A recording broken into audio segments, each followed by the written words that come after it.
Hi, I'm Mel Pickup, Chief Executive of Bradford Teaching Hospitals, and welcome to this month's roundup of stories from across the Trust. We started the month with a look at our people, meeting some of our colleagues from the pharmacy team here at Bradford Royal Infirmary. Danny Norfolk and Scott Hymas told us about the new system that they have put in place, which is saving money and ensuring wards are topped up with the right level of medication.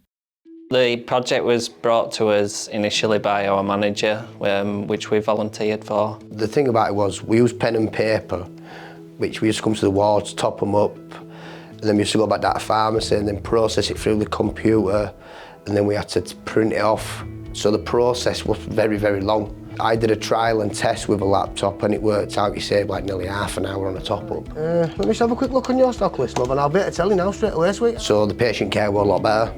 The drugs were at the ward faster, and then it was just like teaching the other lads in the department how to go about it. Keep walking.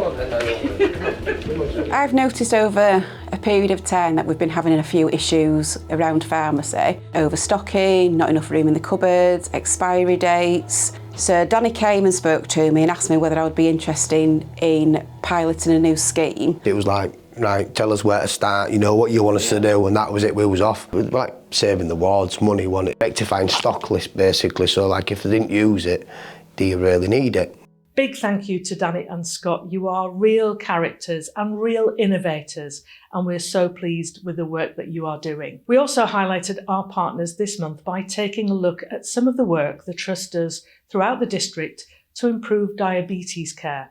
Here's Alison Dawson, consultant in acute medicine, diabetes and endocrinology, to tell us more about the work of the multidisciplinary diabetes team. We've been managing diabetes here at BTHFT for very many years, and not everyone with diabetes needs to come to BTHFT for management of their diabetes, and not everybody wants to either. So it's really important that we do work with our local partners so that we have as good a diabetes care for all the population as we can.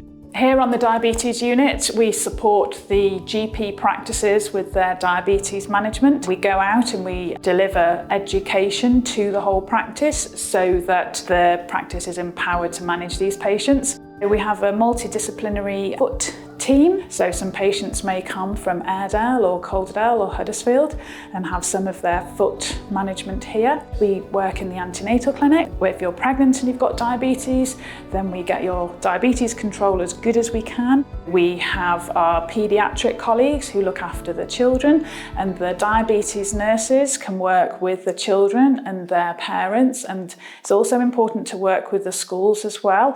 Thank you to Alison and to the schools, GPs and partners in the wider community for working with us to provide such an invaluable service. Finally, I was thrilled to share the second episode in my new podcast series. This month, in honour of Breast Cancer Awareness Month, I met with Fiona Langens, consultant breast surgeon, and Fiz Ahmed, a retired police officer and breast cancer survivor.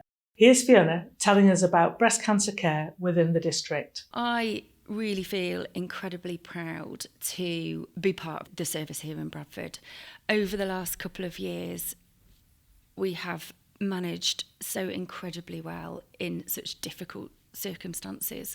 Currently looking at the last few months, we have consistently managed to hit our targets. When GPs refer us, we aim to see patients within 2 weeks. For the last 3 months, we've seen over 96% of patients within 2 weeks from referral for GP, and that's been consistent. In addition to that, another aim is to treat a patient within 62 days of referral from the GP. And again, over the last 3 months, we've consistently managed to do that for over 92% of patients. You can hear the full episode of my chat with Fiona and Fiz by subscribing to the podcast. It's available in all major podcast providers. Simply search Let's Talk with Mel Pickup. That's it for this month's update. I look forward to sharing more stories from the Trust with you next month. Don't forget, all our latest news and updates can be found on our social media channels, Twitter, LinkedIn and Facebook.